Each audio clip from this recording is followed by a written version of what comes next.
নমস্কার, সাবনাভিক নিউজ নেটওয়ার্কে স্বাগত। বারুদের স্তূপে বসে রয়েছে মুর্শিদাবাদ জেলা।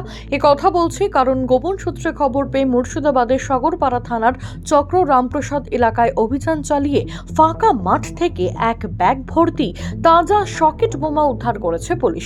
আর কিছুদিন পরেই রাজ্যে প্রথম দফা নির্বাচন, তার আগে এখনো বিস্ফোরক উদ্ধারের ঘটনায় চিন্তার ভাঁজ চওড়া হচ্ছে প্রশাসনের কপালে। কি কারণে এই বোমাগুলি মজুত করা হয়েছিল, কারাই বা এই ঘটনার সঙ্গে যুক্ত, তার তদন্ত শুরু করেছে পুলিশ।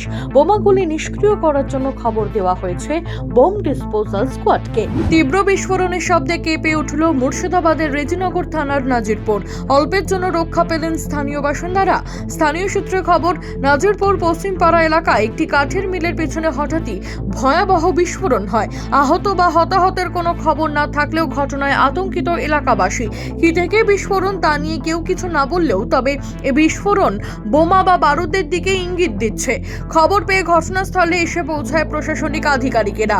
শুরু হয়েছে তদন্ত।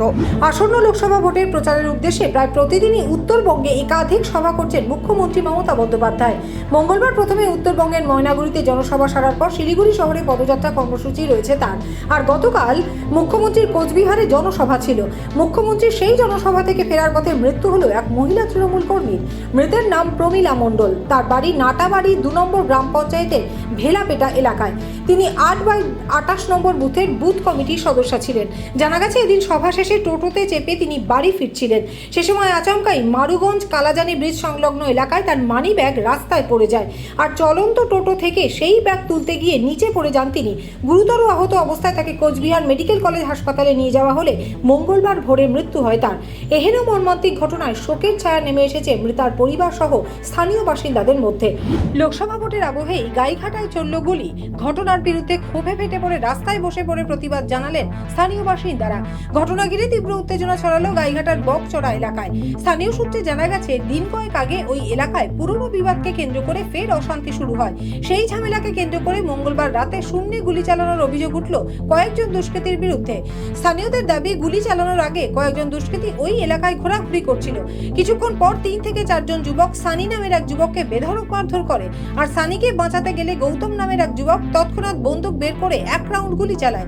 যদিও শূন্যে গুলি চালানোয় কোনো হতাহতের ঘটনা ঘটেনি, তবে এই ঘটনায় বকচড়া এলাকার বাসিন্দাদের প্রতিবাদে উত্তেজনা বাড়তে থাকলে খবর পেয়ে ঘটনাস্থলে পৌঁছায় গাইঘাটা থানার পুলিশ বাহিনী। দীর্ঘ সময় পর পুলিশ তদন্ত করে দোষীদের উপযুক্ত শাস্তির আশ্বাস দিলে পরিস্থিতি নিয়ন্ত্রণে আসে। এই মুহূর্তে যে খবরের দিকে নজর রাখবো, দুর্ঘটনার কবলে বারাসত লোকসভা কেন্দ্রের তৃণমূল প্রার্থী কাকলি ঘোষ দস্তিদারের গাড়ি। এদিন মধ্যম গ্রামের দিকবেরিয়ার বাড়ি থেকে বেরিয়ে দলীয় কার্যালয়ে যাওয়ার সময় একটি প্রাইভেট গাড়ি তাকে ধাক্কা মারে। সূত্রের খবর, গাড়িটি ডান দিকের পেছনের দিকের দরজার বেশ কিছুটা অংশ দুমড়ে মুচড়ে গিয়েছে। কিভাবে দুর্ঘটনাটি ঘটল সে বিষয়ে এখনো স্পষ্ট নয়। বিদায়ী সাংসদের গাড়িতে এসে কিভাবে ধাক্কা মারল ওই প্রাইভেট কারটি, সেই নিয়েও ধোঁয়াশা রয়ে গিয়েছে। গোটা বিষয়টি ইতিমধ্যেই খতিয়ে দেখছে পুলিশ। মাথায় চোট পাওয়া বারাসত হাসপাতালে চিকিৎসার জন্য নিয়ে যাওয়া হয়েছে কাকলি ঘোষ দস্তিদারকে।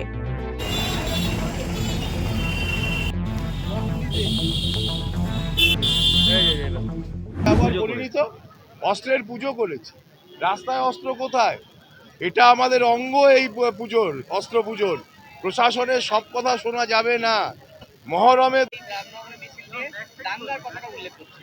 এবার মুশকিল হচ্ছে, ভগবান রামের পুজো করছি তো তারকা রাক্ষসীর কথার উপর উত্তর দিয়ে লাভ নেই। রামের পুজোয় আছি তো তারকা রাক্ষসীর কথা বলে লাভ নেই।